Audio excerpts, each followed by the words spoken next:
نیک عمل کیا ہے؟ ہر وہ کام جو اللہ کے حکم کے تابع ہو، حضور پاک صلی اللہ علیہ وسلم کی سنت کے تابع ہو، وہ نیک کام بن جائے گا۔ ایک آدمی اگر کھانا کھا رہا ہے، خواہش ہے اپنی کھانے، یہ تو اس کی ضرورت ہے، لیکن اس کھانے کو اللہ کا حکم سمجھ کر کھا رہا ہے اور حضور صلی اللہ علیہ وسلم کے طریقے پہ کھا رہا ہے۔ ساتھ بزرگان دین یہ بھی فرماتے ہیں، اللہ والے کے عجیب نقطے، اللہ والے ساتھ یہ بھی فرماتے ہیں کہ جب کھانا کھاؤ تو یہ نیت کر لو، دیکھو آپ کا کھانا عبادت بن جائے، یہ نیت کر لو کہ یا اللہ میں یہ کھانا اس لیے کھا رہا ہوں، شوق کے لیے نہیں، ذوق کے لیے نہیں، خواہش کے لیے نہیں، میں اس لیے کھا رہا ہوں کہ آپ اس کھانے سے جو مجھے صحت، کون دیں گے؟ اللہ، کھانا نہیں دے گا۔ اے اللہ آپ جو اس کھانے سے مجھے صحت و طاقت دیں گے، میں اس صحت و طاقت کو آپ کی عبادت میں لگاؤں، میں اس صحت و طاقت کو آپ کی عبادت میں لگاؤں گا، تو آپ کا یہ کھانا کیا ہو گیا؟ عبادت بن جائے، شوق کے لیے نہیں، ذوق کے لیے نہیں۔ اللہ والے جتنا کھاتے ہیں، اللہ کے نیک بندے جو کھاتے ہیں، وہ کیا نیت کرتے ہیں؟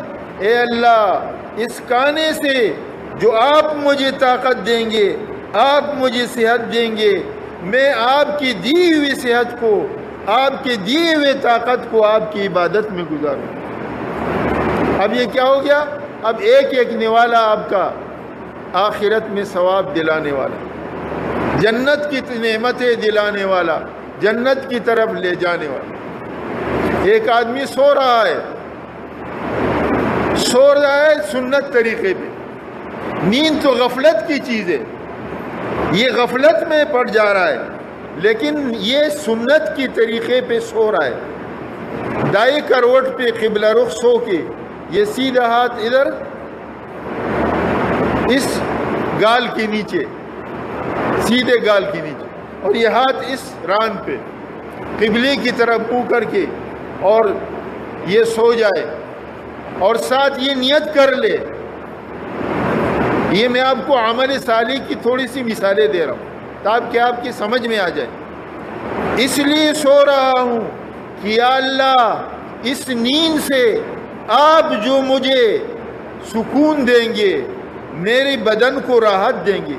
نیند سے کیا ہوتا ہے؟ آدمی کے دماغ کو سکون ملتا ہے، نہیں سوتا ہے تو دماغ بے چین ہو جاتا ہے، جسم بے چین ہو جاتا ہے۔ تو یا اللہ میرے اس سونے سے جو آپ میرے دماغ کو سکون دیں گے، میرے جسم کو چین دیں گے، میں اس کو آپ کی اطاعت میں، بندگی میں گزاروں۔ اور اللہ اگر میں نہیں سویا، میرے دماغ بے چین ہو گئے، میرا جسم بے چین ہو گیا، میں آپ کی عبادت صحیح نہیں کر سکوں گا، میں آپ کی اطاعت صحیح نہیں کر سکوں گا۔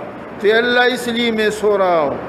تو آپ جتنا ٹائم سوئیں گے، آپ کا سونا فائدہ الگ، آرام الگ، یہ سارا نیک اعمال میں لکھا جا رہا ہے، یہ سارا نیک اعمال میں لکھا جا رہا ہے، اور قیامت میں آپ کو اس کا بدلہ ملے۔